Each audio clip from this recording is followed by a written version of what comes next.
किसी भी बिजनेसमैन को सजेस्ट करता हूँ कि यूरोप में इजी ऑफ डूइंग बिजनेस, मतलब वन डे आप कंपनी चालू कर सकते हैं। वन डे आपको एक दिन में अकाउंट खुल के देता है, एक दिन में आप अपना बिजनेस एक्सप्लोर कर सकते हैं।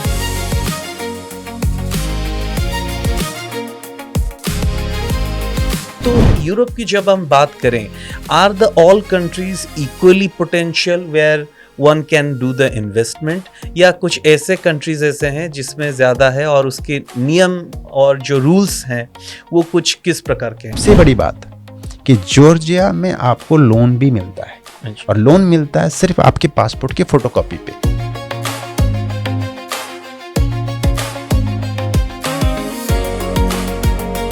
इसमें आपको सिर्फ पीआर नहीं देते हैं, मतलब पीआर के साथ आपको प्रॉपर्टी मिलती है जो कि इक्विवेलेंट होता है। आपको एथेन जो ग्रीस की कैपिटल है वहाँ मिलती है।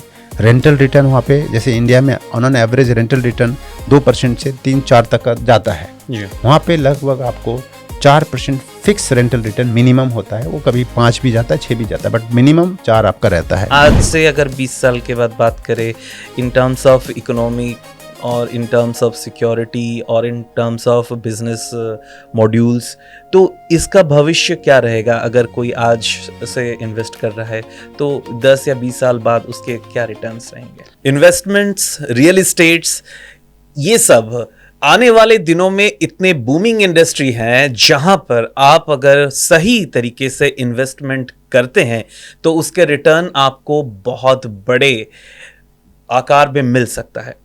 इसके ऊपर ज्यादा बात करेंगे एक ऐसी शख्सियत के साथ जो इस इंडस्ट्री में 25 सालों से काम कर रहे हैं। हमारे साथ भूपेंद्र आचार्य हैं।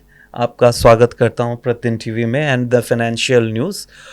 तो सर का जो एक्सपीरियंस है, it is into multiple business streams and club reality के ये फाउंडर हैं।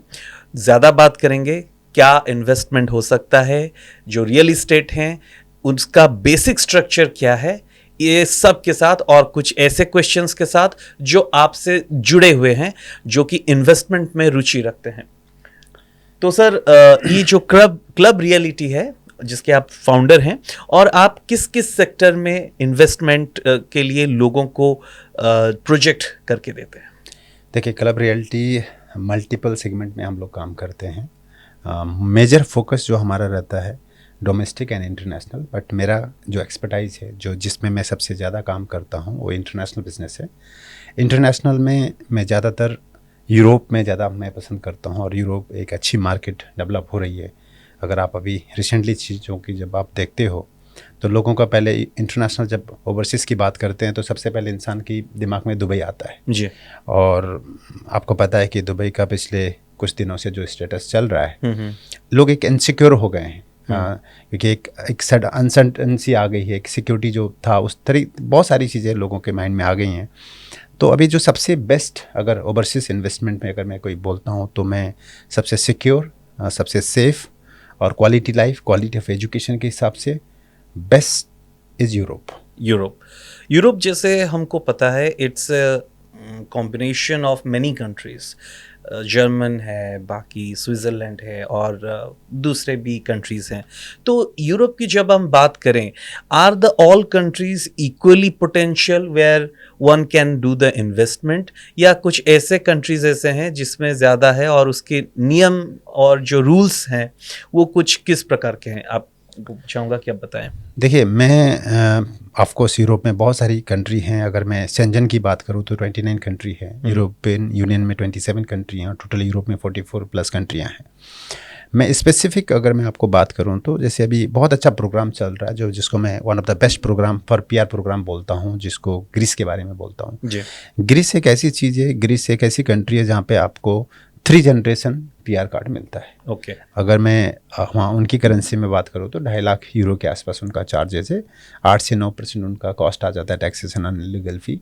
तो लगभग 2,70,72,000 यूरो में, जो कि इंडियन में 280 के आसपास जाता है टोटल में, जिसमें आपको 3 जनरेशन पीआर कार्ड आपको मिलता है। 3 जनरेशन मतलब दुनिया का एक ऐसा पहला प्रोग्राम है जिसके अंदर हस्बैंड, वाइफ, उनके बच्चे जो 21 साल से कम हो, प्लस उनके पेरेंट्स, हस्बैंड के पेरेंट्स एंड वाइफ के पेरेंट्स, इन लॉज, मतलब ये सारे लोगों को कवर करता है। इसमें आपको सिर्फ पीआर नहीं देते हैं, मतलब पीआर के साथ आपको प्रॉपर्टी मिलती है जो कि इक्विवेलेंट होता है। आपको एथेन जो ग्रीस की कैपिटल है वहाँ मिलती है। रेंटल रिटर्न वहाँ पे, जैसे इंडिया में ऑन एवरेज रेंटल रिटर्न 2% से 3-4 तक का जाता है, वहाँ पे लगभग आपको 4% फिक्स रेंटल रिटर्न मिनिमम होता है। वो कभी 5 भी जाता है, 6 भी जाता है, बट मिनिमम 4 आपका रहता है। एप्रिसिएशन प्रॉपर्टी भी लगभग आपका 7 से 10% एप्रिसिएशन भी होता है। एजुकेशन फ्री है, पब्लिक है, हेल्थ केयर फ्री है, एजुकेशन फ्री है। अगर आप पीआर कार्ड होल्डर हैं तो आपको ये जो वीज़ा का जो शेंजन का जो आपको प्रोसेस करना पड़ता है, आईटीआर, इनकम टैक्स, आप ये जो आपको बैंक स्टेटमेंट के साथ आपको इंटरव्यू देने की जाना पड़ता है, उन सब से आप फ्री हो जाते हो। इससे आप डायरेक्ट एक एक्सेस ले सकते हो शेंजन में, किसी भी कंट्री में आप जा सकते हो बिना वीज़ा का। ये आजकल it's not about investment in property, it's all about privilege, to have this kind of PR on you with family, जिसमें एजुकेशन, हेल्थ, बहुत सारी चीज़ इसमें कवर होती हैं। तो मेरे हिसाब से जब फैमिली जब कभी बात होती है तो मैं सारे अपने दोस्तों के बोलता हूँ कि अगर यूरोप का ग्रीस का शेंजन वीज़ा है, जो ग्रीस का अगर आपका पीआर है, सॉरी, जो यूरोप के शेंजन कंट्री में काम करता है, and this is the one of the best investment and smart investment, मेरे हिसाब से ये मुझे लगता है। इसी कैटेगरी में जब मैं अच्छे बिजनेसमैन और दोस्तों को जब मैं ओपिनियन देता हूँ कि भाई टैक्सेशन के पार्ट के हिसाब से मुझे कौन सा सजेशन देना चाहिए, तो मैं उनको साइप्रस बोलता हूँ। क्यों? साइप्रस में कॉर्पोरेट टैक्स 15% है। अगर वहाँ पे कोई अगर आईटी कंपनी रजिस्टर करता है तो 2.5% टैक्स है। नॉन डोमिसाइल, अगर आप इंडिविजुअल जो भी आप इनकम करते हो उस इनकम पे 17 साल के लिए नॉन आपको टैक्स फ्री है। तो ये सारी बेनिफिट आपको वहाँ पे मिलती हैं। रेंटल रिटर्न आपको यहाँ का जो साइप्रस का इन्वेस्टमेंट है लगभग 3 लाख यूरो है, और प्लस टैक्स करते हैं तो वही 3 करोड़ 60-70 लाख रुपए में टोटल जाता है। लेकिन इसमें आपको हस्बैंड वाइफ बच्चे लाइफ टाइम के लिए बनता है। और साइप्रस में एक सबसे बड़ी चीज़ और क्या है, ये शेंजन का पार्ट होने वाला है। है ना, एक सबसे बड़ा एडवांटेज ये है। तो शेंजन का पार्ट हो रहा है, और जो भी इन्वेस्टर साइप्रस में जाते हैं, मैं बिजनेसमैन को साइप्रस सजेशन करता हूँ और उनको रिकमेंड करता हूँ। तो जब यूरोप की बात करें, for an Indian citizen, Bharat की जो सिटीज़न है, then if they purchase land in abroad और यूरोप में अगर करते हैं तो सिटीजनशिप और बाकी जो जैसे रहता है कि ये एक टाइप का इन्वेस्टमेंट हो गया, तो इंडियन गवर्नमेंट की तरफ से what are the restrictions and what are the restriction from their country, so what is the ease of doing business? मैं आपको बता दूं, गवर्नमेंट ऑफ इंडिया से जब आप एक जो आरबीआई की गाइडलाइन है जिसके अंदर आप एक इंडिविजुअल इंसान में भी $250,000 के आसपास साल में वो भेज सकता है। एलआरए एक स्कीम होता है जिसके थ्रू आप अपनी प्रॉपर्टी में इन्वेस्टमेंट करते हो। उससे बड़े इन्वेस्टमेंट होते हैं तो आपको ऑफकोर्स परमिशन लेना पड़ता है, उनकी क्राइटेरिया है, उसके अंदर लीगल चीज़ें आ जाती हैं, लीगल टीम आपको सपोर्ट करती है। लेकिन जो भी हम टिकट करते हैं लगभग 250 के अंदर करते हैं, तो इसके लिए एक प्रॉपर सिस्टम होता है, और जो इनकम होता है आपको अपने इनकम टैक्स में डिक्लेयर होता है। इसमें मतलब एकदम प्योर एक नंबर में सारी चीज़ें होती हैं, टेंशन फ्री काम है। एक जेन्युइन तरीके से एक लॉन्ग टर्म इन्वेस्टमेंट। एक्चुअली आप जब आपकी प्रॉपर्टी है तो पैसा जो रेंटल आ रहा है तो इंडिया में ही आ रहा है, और डबल टैक्सेशन नहीं है। सबसे बड़ी बात है कि आप वहाँ अगर टैक्स कोई डिडक्ट कर रहे हैं तो यहाँ की गवर्नमेंट उसको सपोर्ट करते हैं। तो इसके उस लीगल एस्पेक्ट से भी बोलूँ तो ये बहुत अच्छी इन्वेस्टमेंट है, बहुत बड़ा इन्वेस्टमेंट नहीं, इंडिविजुअल है, प्रिविलेज है हर आदमी को। जैसे एक यूरोप, देखिए मैं किसी भी बिजनेसमैन को सजेस्ट करता हूँ कि यूरोप में इजी ऑफ डूइंग बिजनेस, मतलब 1 डे आप कंपनी चालू कर सकते हो। 1 डे आपको 1 दिन में अकाउंट खुल के देता है, 1 दिन में आप अपना बिजनेस एक्सप्लोर कर सकते हो। इंडिया में हम लोग जो 150 करोड़ की पॉपुलेशन जरूर है, लेकिन हम लोग यहाँ पे टारगेट करते हैं 20 से 25 करोड़ कस्टमर को, मतलब बहुत अच्छा क्रीम, मतलब 10 से 15 करोड़ कस्टमर को। वहाँ पे आपके 50 करोड़ पॉपुलेशन है, तो आपकी जो एक्सप्लोर है वो बहुत बड़े लेवल पे आप जा सकते हो। ये वहाँ की एक अपॉर्चुनिटी। और हम लोग इंडियन तो हर कोई जगह पहुँचते हैं, और हर जगह में जब पहुँचते तो हर जगह छा जाते हैं। तो आज की डेट में ग्रीस में भी लगभग 40-42-43 हज़ार इंडियन है वहाँ पे। तो ग्रीस अच्छा जा रहा है, साइप्रस बहुत अच्छा है। और कोई स्मार्ट इन्वेस्टर हैं, जैसे इंडिया में बहुत सारे लोग ढूंढते हैं इस टाइप के स्मार्ट इन्वेस्टर, तो मैं उनको जॉर्जिया बोलता हूँ। जॉर्जिया इसलिए बोलता हूँ क्योंकि जॉर्जिया में बहुत सारी फैसिलिटीज़ है, लेकिन इन्वेस्टमेंट टिकट साइज भी बहुत छोटा है। तो वहाँ पे शुरू होता है लगभग आपका होने के लिए तो 40-50 लाख से शुरू होता है, लेकिन अच्छी जो ब्रांड है वहाँ पे 1 करोड़ 30 लाख से आपका शुरू होता है। लेकिन रेंटल रिटर्न जो आपका है वो लगभग 8% गारंटेड रहता है। तो ये इंडिया में रेंटल रिटर्न बहुत बहुत बड़ा एक नंबर है। तो रेंटल रिटर्न आपके 8% तक जाता है, एप्रिसिएशन अराउंड 10 से 15% तक जाता है। तो जॉर्जिया एक ऐसी, और सबसे बड़ी बात कि जॉर्जिया में आपको लोन भी मिलता है, और लोन मिलता है सिर्फ आपके पासपोर्ट की फोटोकॉपी पे। तो ये सबसे बड़ी चीज़ है कि एक इंसान के लिए, जब 1,30,00,000 की कोई अगर प्रॉपर्टी है जिसके हम पार्टनर हैं, जैसे अलायंस ग्रुप है, हम बहुत सारे वहाँ के अच्छे ग्रुप के साथ हम लोग काम कर रहे हैं और बहुत अच्छा इनके रिजल्ट हैं। अभी हमने मुंबई में अलायंस ग्रुप का ऑफिस भी खोला हुआ है। तो इनके एडवांटेज क्या होने वाला है कि एक क्विक शॉर्ट इन्वेस्टर है, जो कि इसमें जैसे आप साइप्रस में देखो तो 3,80,00,000 होना चाहिए, ग्रीस में देखो तो 2,80,00,000 होना चाहिए। ये पैसे आपको लोन नहीं मिलते, क्योंकि आप लोन लेके पैसे बाहर नहीं भेज सकते हो, है ना। ये रिस्ट्रिक्शन है गवर्नमेंट की, जो आप पूछ रहे थे। लेकिन ये जो जॉर्जिया में आप सिर्फ 40 लाख 30 लाख रुपए अपना भेज के वहाँ की सरकार आपको लोन देती है आपकी प्रॉपर्टी पे मॉर्गेज करके, और वो भी 5-6 से 7% 8% के रेट ऑफ इंटरेस्ट में देती है। तो ये एक बहुत बड़ी एडवांटेज है, और एप्रिसिएशन भी बहुत अच्छा है, क्योंकि जॉर्जिया अभी बहुत अच्छा ग्रोथ कर रहा है। तो मैं जो भी स्मार्ट इन्वेस्टर होता है उनको बोलता हूँ भाई जॉर्जिया में इन्वेस्ट करो। और Georgia is growing. Rental appreciation में अब आपको बता दूं, जो लास्ट हमने प्रोजेक्ट किया था 14% का रेंटल रिटर्न है। ओके तो आप इमेजिन कर सकते हो, और एप्रिसिएशन अलग हो रहा है, रेंटल रिटर्न 14% है। तो इस टाइप के नंबर गेम अगर मैं बोलूँ तो जॉर्जिया का कंपटीशन वर्ल्ड वाइड ये कह सकता हूँ, this is the one of the best for Georgia for the short term and long term investment also for a good return, ROI in rental.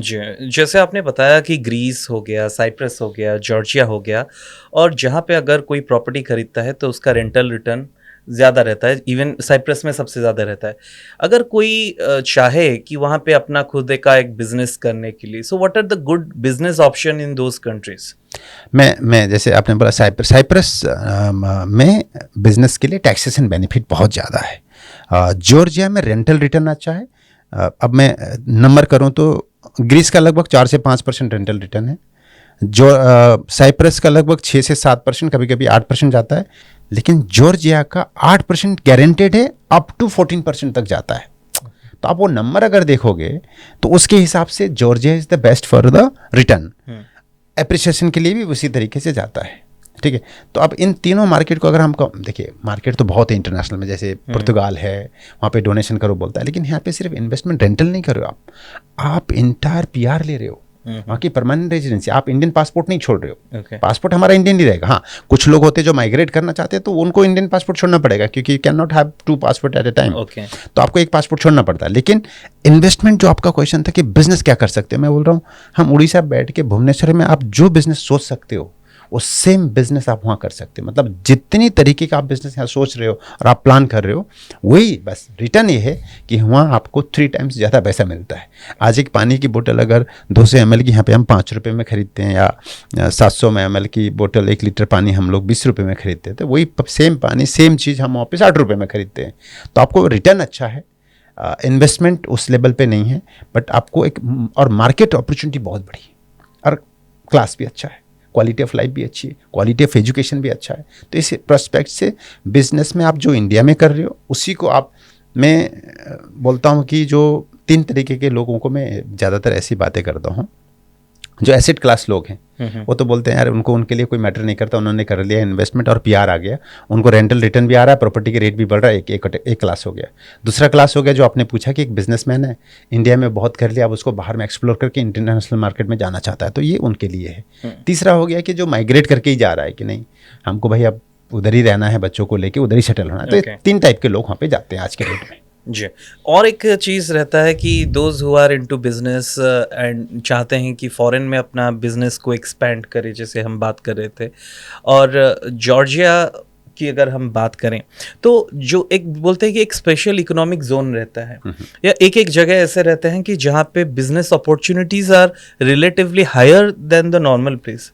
तो जब कोई इन्वेस्टमेंट करता है आपके थ्रू या क्लब रियलिटी के थ्रू, तो उसमें गारंटी क्या रहता है, ये आपने तो बोला, बट फिर भी फ्रॉम द गवर्नमेंट साइड और लोकल एडमिनिस्ट्रेशन के साइड से क्या क्या उसको बेनिफिट रहता है, और उसको वो चूज़ करने का हक या अधिकार रहता है क्या? एब्सोल्युटली, क्योंकि देखिए दुनिया में ऐसी कोई चीज़ पॉलिसी नहीं है किसी को आपको माइंडेड करा सकता है। कोई भी कंपनी हो, अपने प्रेजेंटेशन देगा। हमारे पास जैसे बड़े बड़े प्रोजेक्ट हैं, है ना, कैसीनो होटल है, 5 स्टार होटल हमारे पास है। तो आपको कौन सी कैटेगरीज में जाना है और उसके बाद आपको कौन सी बिजनेस में इंटर करना है। जब हम 1-on-1 मिलते हैं, हम लोग डेली लगभग आज की डेट में 10-15 लोगों से मिलते हैं पर डे इंटरनेशनल के लिए।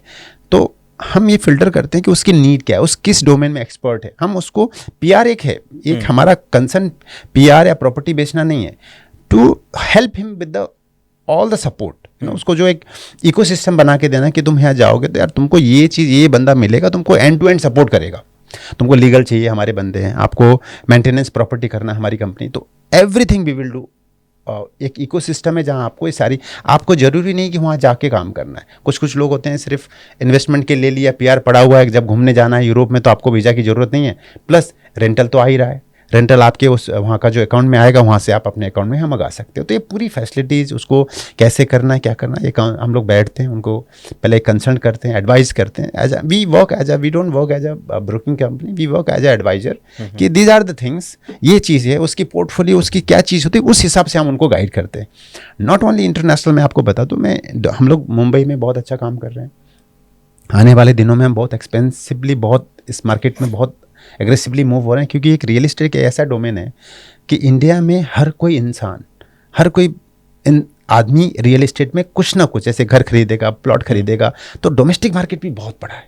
तो हम डोमेस्टिक के लिए भी अभी बहुत लार्ज लेवल पे प्लान करके आ रहे हैं, और हम चाहते हैं कि हर एक इंडियन को हम एक ऐसी इकोसिस्टम और एक ऐसी फ्रेंडली जोन दे जहां इंसान अपने हिसाब से करे। जैसे अभी कोवर्किंग का बहुत चल रहा है, कोवर्किंग का भी मैं आपकी कुछ टीम से बात कर रहा था, तो कोवर्किंग का बहुत अच्छा एक चीज़ है। आजकल ये जो पीजी वाला जो होता है बहुत चल रहा है। रेंटल के बहुत सारे ऑप्शन इंडियन में भी है। तो उसमें किसी के पास, हमने अभी एक दिल्ली की एक बड़ी कंपनी से हम बात कर रहे हैं जिनके पास एक मॉल पड़ा हुआ है। तो उन्होंने बोला साहब ये मॉल पड़ा है हमारा, अभी इतना चल नहीं रहा है, तो हमको इसको कन्वर्ट, तो हम लोग उस टाइप की प्रॉपर्टी जो उनके पास यूज़ नहीं है, उस प्रॉपर्टी को कन्वर्ट करके उसको रनिंग में मिलाने के लिए भी हम काम करते हैं। तो लैंड में हम लोग काम करते हैं, रीडेवलपमेंट में हम लोग काम करते हैं। तो मल्टीपल डोमेन में, इनफैक्ट फाइनेंस में भी कोई जो लोग होते हैं कि फाइनेंस में जिसको बिल्डरों को या किसी इंडिविजुअल को फंड वगैरह चाहिए, उन सब चीज़ों में हम लोग उनको हेल्प करते हैं।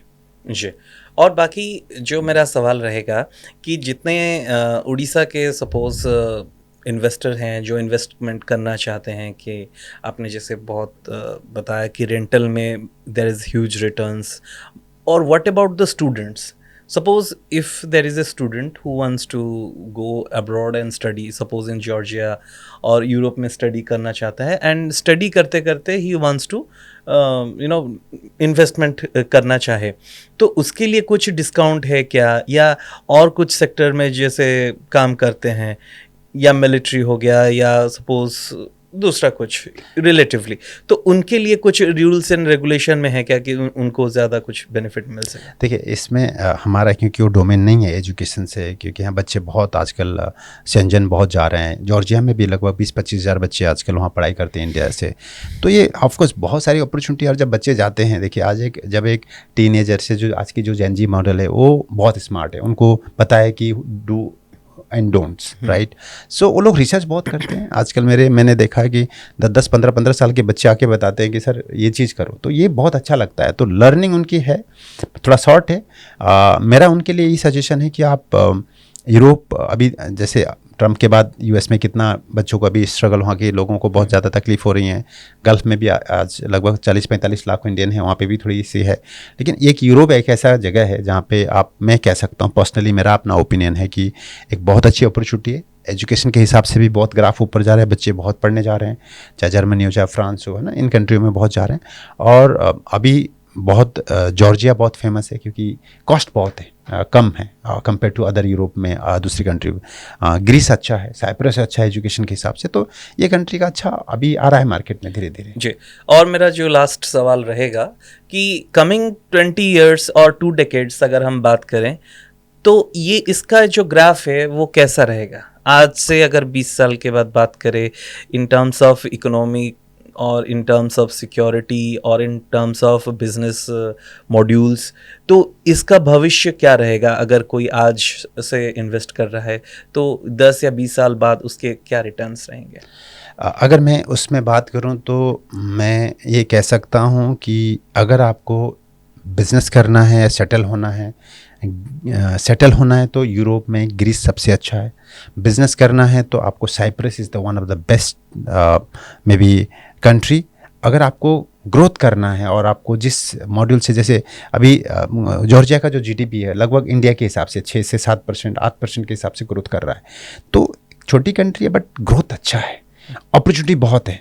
अभी जैसे वहाँ पे बहुत सारी ऐसी टूरिस्ट स्पॉट हैं जहाँ पे लोग चारों सीजन वहाँ पे हैं। तो ये उस माइंडसेट से कि जॉर्जिया, अगर आप अगले ग्रीस की इन सब की बात करो तो टूरिस्ट बहुत बढ़ रहे हैं। आप लास्ट ईयर जब आपकी ग्रीस में लगभग 4 करोड़ लोग गए थे, 40 मिलियन प्लस टूरिस्ट थे।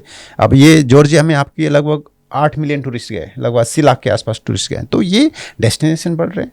और मैं ये समझता हूँ कि हम लोगों को एज ए इंडियन, अगर हमको बिजनेस में ग्रोथ करना है और जगह एक्सप्लोर करना है apart from India, apart from state like Orissa, तो हम लोगों को इन टाइप की कंट्रियों में जाके खुद को सीखना चाहिए, समझना चाहिए और सारी क्या अपॉर्चुनिटी हो सकती है। और यहाँ से अब तो सबसे बड़ी चीज़ जो हम लोग अभी इस डिस्कशन में मिस कर दिया है, FTA, जो भारत सरकार ने 27 जनवरी 2026 को जो फ्री ट्रेड एग्रीमेंट, जो mother of all deal sign किया है, ये बिजनेसमैन लोगों के लिए ये एक माइलस्टोन बनने जा रहा है।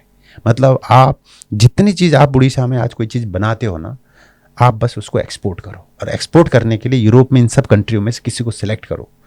ट्रस्ट मी, आपको कम से कम अगले 10 से 20 साल में जो आपने आज शुरू कर रहे हो, आप 20-30 टाइम्स आप ग्रोथ कर सकते हो। ये अपॉर्चुनिटी आज यूरोप में, क्योंकि पेइंग कैपेसिटी अच्छी है, चीज़ अच्छी है, और आप जो हमारे यहाँ के जो लेबर अच्छे हैं, क्वालिटी प्रोडक्ट अच्छा बनाते हैं। तो मैं चाहता हूँ कि ये जो FTA जो हुआ है, जो भारत सरकार ने, मोदी गवर्नमेंट ने जो किया है, इसमें सारे के सारे इंडियन में, नॉट ओनली उड़ीसा, इंडिया से जितने भी स्टेट हमारे जिसकी जो एक्सपर्टाइज हैं, उन सारे प्रोडक्ट को आइडेंटिफाई करके एक्सपोर्ट के लिए प्लान करना चाहिए, क्योंकि अब ड्यूटी नहीं है। This is going to the one of the best opportunity for Europe, for Indian जी। और जैसे एथनिकली अगर हम बात करें तो जॉर्जिया, साइप्रस और ग्रीस जो सब कंट्रीज़ हैं, how they are welcoming towards the Indian people, और उनका इमेज कैसा है, and what are the rules? कुछ ऐसे अलग रूल्स लागू होते हैं क्या, वो सब चीज़ अगर मैं आपको बताऊं कि ग्रीस में तो लगभग 43,000 इंडियन रहते हैं, तो आपको बहुत सारी खाना हम लोगों के वहाँ से मैच होता है। और ग्रीस के बारे में अगर बताऊं तो ये one of the oldest country है यूरोप में, लगभग वन ऑफ द ओल्डेस्ट आपका डेमोक्रेटिक कंट्री है। पहला ओलंपिक गेम हुआ था 1890 का, एथेंस 2004 भी हुआ। तो पॉपुलेशन उनकी लगभग 1 करोड़ 30-40 लाख के आसपास है। तो कल्चर बहुत सारे मैच खाते हैं, ठीक है, और वो जेल होते हैं, इंडियन के साथ बहुत जेल होते हैं। जॉर्जिया टूरिस्ट है, वो भी जेल होते हैं। साइप्रस के 2 पार्ट हैं, एक में आपकी टर्की साइड है, एक इधर। ये वाला साइप्रस जो है बहुत ब्यूटीफुल है, बहुत अच्छी जगह है। मेरा ये नहीं कि मुझे कुछ चीज़ सेल करना है, चीज़ करना है, ये एक एस्पेक्ट है, बट मैं कहता हूँ कि आपको एक्चुअली अगर बिजनेस में एक्सप्लोर करना, अपनी चीज़ों को बाहर लेके जाना है, तो दीज आर द कंट्रीज जहाँ आपको वेलकम करते हैं, और दिल से वेलकम करते हैं, और एक लॉन्ग टर्म, क्योंकि हम जो जा रहे हैं वहाँ कुछ ना कुछ उनके GDP में कुछ तो ग्रोथ करेंगे, कुछ तो काम करेंगे, विन विन फॉर बोथ, है ना। तो फिर जो पैसा कमा के हम अपने देश लाएंगे, जो रेमिटेंस लाएंगे, वो बड़े वॉल्यूम पे लाएंगे। तो वही सरकार की इंटेंशन होती है। तभी इस टाइप की रियल एस्टेट से एक मूव, एक अच्छी मूव है, और वहाँ की गवर्नमेंट एक ऑफिशियली, एक टेक्निकली आप ये सब लीगल है, जा सकते हो। और इनमें सब में आपको हम एक अच्छे एडवाइस करते हैं कि आपकी प्रोफाइल और आपकी चीज़ों के हिसाब से आपको कौन सा कंट्री शूट करता है, कौन सी कंट्री में आपको जाना चाहिए, हम उसके हिसाब से उनको ज़्यादा सर्च करते हैं। ओके, सो अगर कोई व्यूअर आपसे जुड़ना चाहें या इस बारे में खुद के क्वेरीज आपसे क्लियर करना चाहें, तो how he can contact you? तो मैं आपसे रिक्वेस्ट करता हूं, तो एक तो मेरा मोबाइल नंबर डाल दीजिएगा, डायरेक्ट मेरे से बात कर सकते हैं। इसके अलावा clubrealty.in करके हमारी वेबसाइट है, वहाँ पे भी जा सकते हैं। और बस आपके लिंक में मेरा एक नंबर आप डाल दीजिएगा और वेबसाइट डाल दीजिएगा। आप, मेरा नाम भूपेंद्र आचार्य है, so you can contact me directly, और मैं आपको डोमेस्टिक मतलब इंडिया में और इंटरनेशनल में दोनों के रियल एस्टेट के बारे में we can work together, we can work out.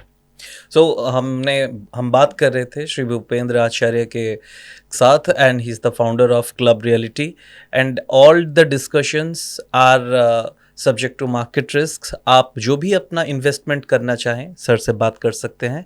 The numbers are given below, and always try to seek the new areas जहाँ पे आप इन्वेस्ट कर सके, और फॉरेन डायरेक्ट इन्वेस्टमेंट जिसके बारे में हमने बात भी की अभी, और बाकी आप पैसे को वहाँ पे इन्वेस्ट करें जहाँ से आपको अच्छा रिटर्न आ सकता है और सिक्योर हो। देखिए, और सिक्योर हो। किसी भी इन्वेस्टमेंट के लिए दो चीज़ बहुत इंपॉर्टेंट है, जो सबसे ज़्यादा मुझे लगता है इंपॉर्टेंट। नंबर 1 है कि सिक्योरिटी। इन्वेस्टमेंट कुछ भी हो, सिक्योरिटी क्या है, number 1। Number 2, ROI, rental return या एप्रिसिएशन क्या है। ये 2 चीज़ पैरामीटर करती है, चाहे आप इंडिया में करो चाहे दुनिया में किसी भी कोने में करो।